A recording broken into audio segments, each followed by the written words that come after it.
kung matalo ang Chief Justice dito, di ang ibig sabihin pala, ang mga nananalo ay mga honest na tao. Dahil kinondena nila dahil corrupt yung taong yon. Di, palagay din natin na itong mga representante, dahil lahat tayo, we represent the people, isn't that so? That's why we are elected officers. We're supposed to represent our constituencies. Eh kung hatulan natin may sala yan, di, ibig lang dahil crooked siya, di ibig lang sabihin tayo, honest tayo. Ngayon, kung lahat pala tayo honest, o marami pala tayo sa atin ay honest, why is the Philippines often, or if not all the time, why is the Philippines always ranked as one of the most corrupt countries in the whole world? Yan, sagutin niyo ako niyan. Nagpapakalinis kayo? Aba kung malinis pala ang mga opisyalis natin, at malinis pala sa buong bansa, eh bakit palagi tayong nililista ng Transparency International as one of the most corrupt countries in the world? Magtitinginan tayo? Sino kaya dito? Yan ang unang punto ko.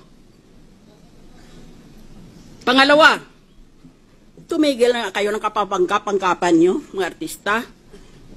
Merong mga politiko na alam natin kung anong loopholes nila sa SALN. Deposito ang sinasabi ng batas pagkatapusan ng Disyembre, katapusan ng taon. Magdeklara ka kung magkanong pera mo sa bangko.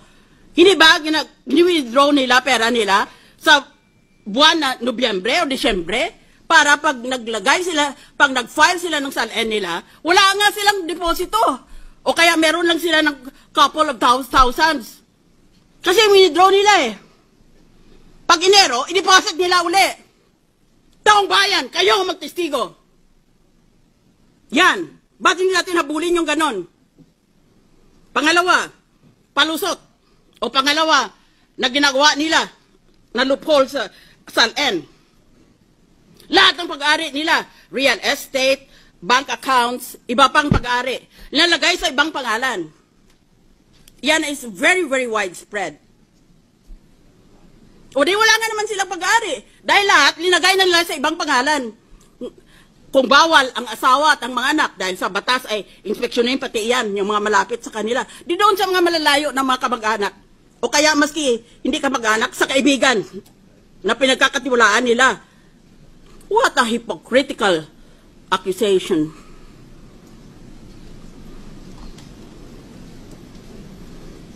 That is a problem with this country. We're all for honest government, and yet the world condemns us as one of the most corrupt countries in the world. That's why it is difficult to win in any international election, in any international campaign, because the Philippines, among others, has a reputation of being a corrupt country. Isip ng iba, kung corrupt ang bayan na yan, walang matinong lalabas dyan. Walang matinong ibubunga yan.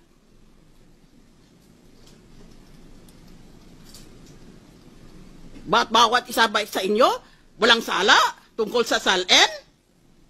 Bigyan nyo ako ng isa pang buhay. Panginoon, bigyan mo ako ng isa pang buhay at imbestigahin ko lahat. Isa-isa. Dito sa Senado at sa House of Representatives. Tignan natin. Pati sarili ko, imbestigahin ko. Order, please.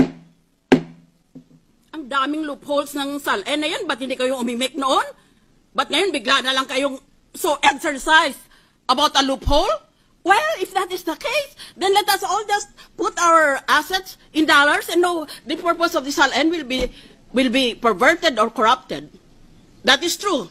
But what about all the other loopholes? Bakit ngayon lang kayo nagalit tungkol sa loophole na yan? Bakit doon pa? Dahil yung iba sa atin, dinagamit yung mismong loopholes na yon. Hindi lang sila ma-impeach. Sunod na punto. Sinabi ko sa umpisa, this is quasi-judicial and this is quasi-political. Yan, aminado yan ng mga authors. Si Professor Charles Black ng Yale, si Professor Raoul Berger ng Harvard. Mga tinitingala yan ng mga authorities all over the world. Ngayon, this is quasi-judicial. Ibig sabihin, kalahati niyan politika. Kalahati yan batas. Napakahirap gawin yan. Ngayon, ako, dahil naging RTC judge, ang ginagamit ko lang ang batas. Wala akong ginagamit na pampolitika dahil hindi na ako makatakbo ulit. Natawag na ako ng International Criminal Court. Wala na akong kinabukasan sa politika sa Pilipinas. Even if I wanted to, I am prohibited because this is already my second term, consecutive term. Ngayon, ano bang sinasabi na quasi-political? Investigahin nga natin for future impeachments. Anong sinasabi na quasi-judicial, quasi-political? Madaling intindihin ang quasi-judicial. Kalahati niyan tungkol sa hustisya o tungkol sa batas. Pero kalahati yan tungkol sa politika. Anong ibig sabihin ng tungkol sa politika? Tungkol sa politika, dahil ang ibig sabihin dyan, pag-isipan mo at pakinggan mo ang mga taong bumoto sa iyo. That is actually the meaning of quasi-political. Because the people might disagree with what the law says. Yon ang pakikinggan mo. That is the meaning of quasi-political. Hindi ibig sabihin quasi-political na buboto ka, ulit bibigyan ka ng mamahaling proyekto sa public works na kung saan maaaring kumita ka. Alam naman natin yan. Kung magkano ang halaga ng public works mo, 10% punta sa iyo kung gusto mo. Hindi iyon ang ibig sabihin na politika.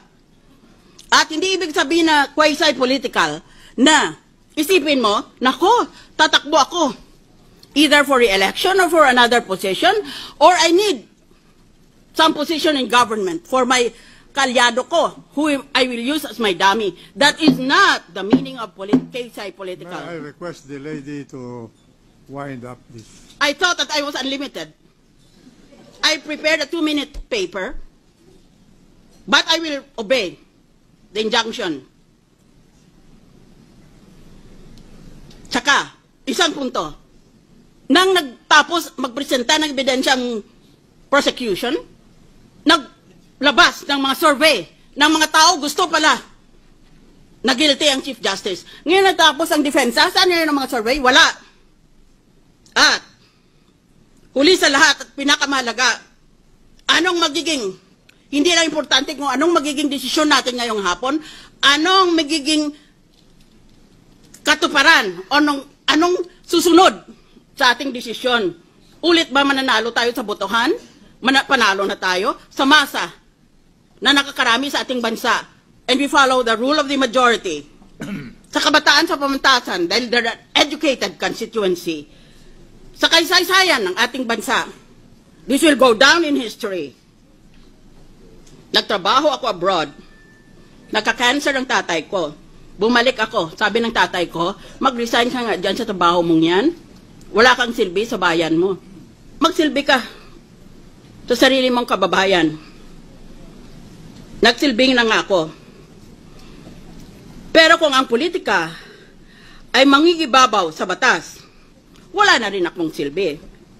Bayan, kayo ang maghatol sa ginagawa dito sa impeachment trial. What's your vote? Would you be very surprised if I say that I vote not guilty?